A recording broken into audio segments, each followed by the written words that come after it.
Hello, I'm Robert. This is a 3D image that I made for a coworker of mine because he helped me with merge request. Here it is. And then today I'll be showing you the ins and outs of it, how I made it, and maybe you can make one too. So here we go. Let's get started. So let's go to the 3D view. What I did is I went to the 3D view here. I started with a sphere, and I'm going to right now. Here, I started with a sphere, and then I uh, moved on to adding things in the sphere. So it's mostly materials kind of thing here. So if I go to the render view, you can see that it's mostly materials. I also added an array modifier here with an offset, an object offset, which is in the properties. If I go over to properties, it's under the object offset for the array, which is an empty. So go back to the 3D view and see that the empty is somewhere around here. I think it's right here. So we can modify the array on top of the thing. It was a little bit slow because it's in render view. So let me view it in wireframe. So you can see that it's a little bit faster there. And then we can just kind of finagle it, and we go to the camera mode here. And then we can actually rotate it here. I want to kind of make it like a double helix, so it looks like a DNA or something.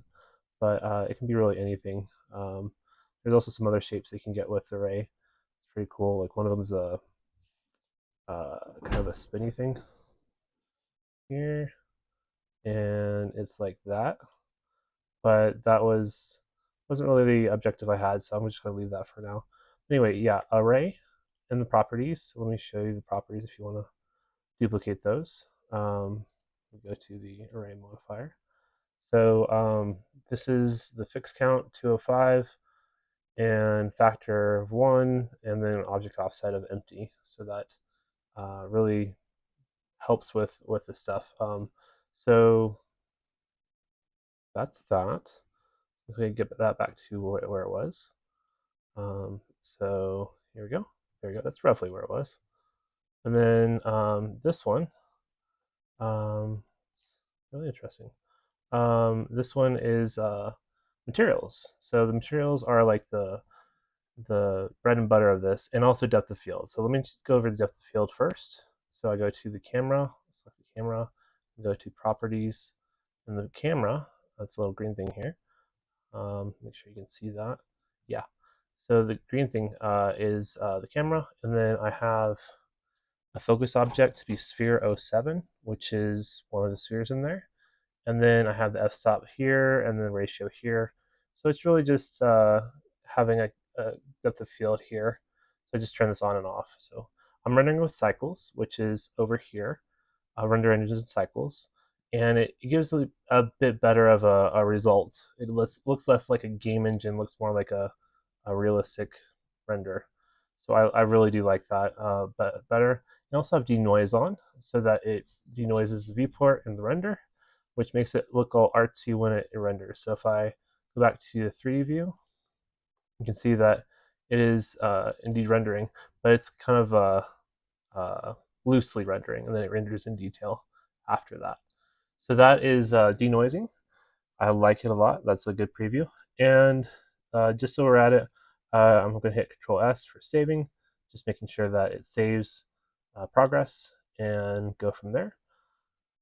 So the next thing we're going to do is go over to the nodes. So this is the node editor. We go to node editor right here, and we have an input going to the output. Now the input and output are kind of um, they're kind of hidden a little bit, but let me show you where it goes. So it goes input right here. Where is it? Brick texture input goes to checker texture input, checker texture to checker texture, and then it goes to this principled BSDF to base color. Now, if you probably lost me, I've probably lost you there. That's fine. It is a little bit confusing. What I like to do is I like to split this. Let's see if I can do this. I like to split this into a 3D view and kind of see what it looks like when I apply the changes so that I can see instantly what the results are. That way I don't have to do any guesswork. I know exactly what the deal is. So if I go to here and then say I want to change the base color, take it off. So you can see that that kind of did something to the texture, checker texture. And if I put it back on, it did kind of did something right here with the checker texture. But what we really want is we really want like the brick texture. We can change it to purple color, so you can see what or red color, so you can see what it's changing right there. So it's changing that, and then change this one to a green color, so you can see that it's changing that right there. So that's mostly what we want, and it's on the emission shader. So this is what gives it light and gives things light. So if I take that off and take off the base color and take off the alpha, you see that it's just a regular BSDF with a mixed shader. Oh, there's a mixed shader right here for the checker texture, and then emission shader right here. So if I take off the factorial right here, and I just leave it as the shader going into here, shader just looks like this. This is what the shader looks like. So if I add a color into the base color, it kind of, you can see it kind of sort of adds it, and then I can add a another color back into the emission. It's going to look a little bit different because I did change some of the settings. But then it's going to, I turn that to factorial. Factorial is like the black and white of what changes, and then change this to surface. See, we're almost back where we want to be, and then we can go from there. I actually want to modify from here and see if we can get somewhere where we need to go from there. So or just get somewhere close. So that I believe it had an alpha on it as well. So the alpha was coming from, I want to say the factorial for this. So the alpha, there it is. So the alpha is right there. So this is actually close to what we want. The emission shader is here. So we can just set this to like blue, and then this one to like a green kind of. So that gives you a different look at what and feel of what it is. And then for the emission, I think this is actually something else, just a different checker texture. So I'm saying that 5 times fast. So this one is this, and then let's try it for this one, and then that's giving us something. And then well, what we want is we want it to emit some white on the lines there. So that one, I'm just playing with this a little bit. So um, that's what you do. You kind of play around with it and just see what makes it work, what makes it tick. Um, so this is changing the alpha and the texture of the checker texture, which kind of looks like a brick, and it is modifying that. So the emission, if I say turn off the emission color and say I want it to be white, it should change that. It's not, which is fine. Let's see if we can move this here. There we go. So the emission is white. The emission actually needs to be this one. So there it kind of overlays on top of it. And then we can set the color here. So, and then the alpha, we're trying to figure out what's getting that white part, the effect. So what we do is we take it on, put it off, put it on, put it off, kind of see what comes on and comes off of that. So I think that emission is, let's try turning it up, turn it down. That's the emission.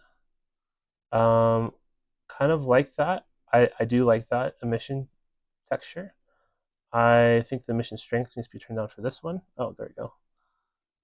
And that is the basics of how to do it. And then you can do things like you can add reflection mapping so that it looks like a different kind of thing in the different areas. So this is a vector. Let me try a vector. So it's vector. Oh, and then vector mapping. I think, no, that's not it. Sometimes I need to revisit this a little bit, but this is taking a vector and mapping it based off of input. So input, so let's try object info. Not quite. Let's try, let's see, geometry. There's normal and tangent. That's good. Let's try light path. Yeah, so we can do a couple of things with this. So, so object info for location, we can just put that into the vector right here, and it will change, should change some of those things based off of location.